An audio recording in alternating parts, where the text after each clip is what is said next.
En el corazón de la ciudad, en las sombras de calles iluminadas apenas por el resplandor de faroles antiguos, comenzó a gestarse una serie de crímenes que dejarían una huella imborrable en la memoria colectiva.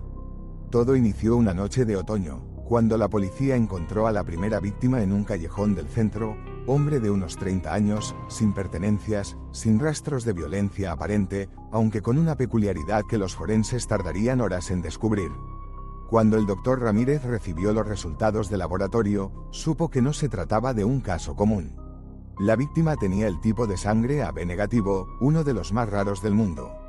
Mientras la noticia recorría los periódicos locales, la policía apenas podía imaginar que lo que parecía un incidente aislado sería el primero de muchos. Al cabo de 2 semanas, una mujer fue hallada en un parque al otro extremo de la ciudad. Sin heridas visibles, sin señales de lucha, pero compartía con la primera víctima el mismo grupo sanguíneo. Fue entonces cuando la detective Laura Mendoza empezó a atar cabos. La coincidencia era demasiado específica como para tratarse de azar. La investigación se tornó en una carrera contrarreloj. Los expertos en criminología comenzaron a analizar los patrones de las víctimas, sus hábitos, sus círculos sociales. Descubrieron que, aunque no se conocían entre sí, todos compartían el mismo tipo de sangre. Y no solo eso, habían donado sangre en la misma clínica semanas antes de ser asesinados. El asesino parecía tener acceso a información confidencial, una base de datos que le permitía seleccionar a sus víctimas con precisión quirúrgica. Las autoridades se enfrentaban a un enemigo invisible. No había huellas, no había testigos, solo el silencio sepulcral de la noche y el miedo que se propagaba como pólvora entre la población. El pánico se apoderó de aquellos que compartían ese raro grupo sanguíneo. Algunos comenzaron a cambiar sus rutinas, otros abandonaron la ciudad. Las clínicas de donación reforzaron sus medidas de seguridad, pero el asesino parecía siempre ir un paso adelante. Con cada nuevo asesinato, el patrón se repetía.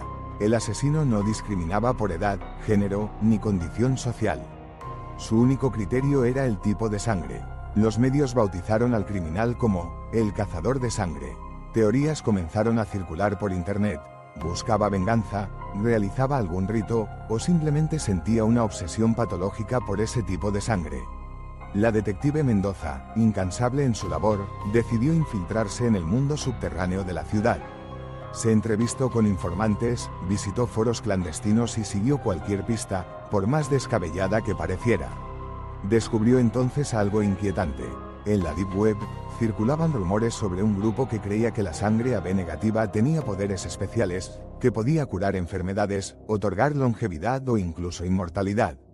¿Era posible que el asesino formara parte de esta secta? Mientras los cuerpos seguían apareciendo, Mendoza y su equipo lograron identificar un patrón en las fechas y lugares de los crímenes.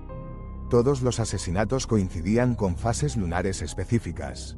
El siguiente ataque, según sus cálculos, ocurriría en menos de una semana. Decidieron montar un operativo encubierto en las clínicas de donación. Cada donante de sangre AB negativo sería escoltado discretamente a sus casas. Pero el asesino era astuto y logró burlar la vigilancia, atacando a su nueva víctima en un hotel en las afueras de la ciudad. La presión mediática era insoportable. Las autoridades recibían amenazas, la población exigía respuestas, y la detective Mendoza sentía el peso de cada vida perdida. Fue entonces cuando, revisando las cámaras de seguridad del hotel donde ocurrió el último crimen, notó algo peculiar. Una figura encapuchada que, antes de ingresar al edificio, se detuvo frente a un espejo y se quitó los guantes por un instante. La imagen era borrosa, pero un tatuaje en la muñeca permitió identificar a un antiguo empleado de la clínica de donación. La policía organizó una redada. Encontraron al sospechoso en su apartamento, rodeado de recortes de periódicos, frascos con muestras de sangre y un diario personal donde describía su fascinación por el grupo sanguíneo AB negativo. Pero, al interrogarlo, descubrieron que no actuaba solo. Había otros miembros en la secta, otros fanáticos obsesionados con el poder de la sangre rara. La investigación se extendió por meses.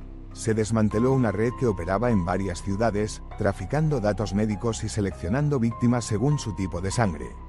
El caso conmocionó al país y provocó cambios radicales en las leyes de protección de datos personales y en los protocolos de seguridad de las clínicas de donación. Con el tiempo, la calma regresó a la ciudad, pero la huella del cazador de sangre permaneció imborrable. Para muchos, fue un recordatorio de la fragilidad de la privacidad y la importancia de proteger la información personal. Para otros, una advertencia sobre los peligros de las obsesiones humanas y el poder de la mente perturbada. La detective Mendoza fue reconocida por su valentía y perseverancia, aunque ella siempre supo que la verdadera victoria era devolverle la paz a quienes vivían con miedo. En su informe final, escribió: en la oscuridad, algunos buscan el poder en lo más insospechado, la sangre, la vida misma. Pero la luz de la verdad, por más tenue que sea, siempre encuentra la manera de brillar. Si esta historia te mantuvo intrigado, si te hizo reflexionar sobre los misterios que aún nos rodean y sobre el valor de proteger nuestra identidad, te invito a que apoyes este canal. Dale like si te gustó este relato, comenta tus teorías o comparte tus ideas sobre futuros casos que quisieras conocer.